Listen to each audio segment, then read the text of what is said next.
صحیح بخاری کی حدیث نمبر 14 میں حضرت ابو ہریرہ رضی اللہ تعالی عنہ سے روایت ہے، بے شک رسول اللہ صلی اللہ علیہ وآلہ وسلم نے فرمایا، قسم ہے اس ذات کی جس کے ہاتھ میں میری جان ہے،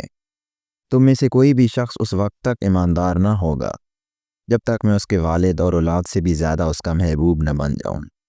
صحیح بخاری کی حدیث نمبر 18 میں حضرت عبادہ بن صامت رضی اللہ تعالی عنہ جو بدر کی لڑائی میں شریک تھے اور لیلۃ العقبہ کے 12 نقیبوں میں سے تھے، فرماتے ہیں کہ رسول اللہ صلی اللہ علیہ وآلہ وسلم نے اس وقت جب آپ کے گرد صحابہ کی ایک جماعت بیٹھی ہوئی تھی، فرمایا کہ مجھ سے اس بات پر بیعت کرو کہ اللہ کے ساتھ کسی کو شریک نہیں ٹھہراؤ گے، چوری نہیں کرو گے، زنا نہیں کرو گے، اپنی اولاد کو قتل نہیں کرو گے، اور نہ عمدن کسی پر کوئی ناحق بہتان باندھو گے، اور کسی بھی اچھی بات میں اللہ کی نافرمانی نہیں کرو گے۔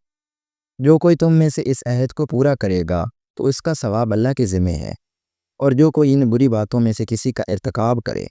اور اسے دنیا میں اسلامی قانون کے تحت سزا دے دی گئی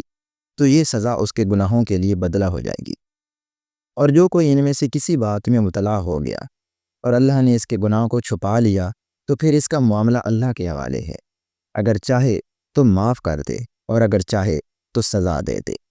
عبادہ رضی اللہ تعالی عنہ کہتے ہیں کہ پھر ہم سب نے ان سب باتوں پر آپ صلی اللہ علیہ وآلہ وسلم سے بیعت کر لی۔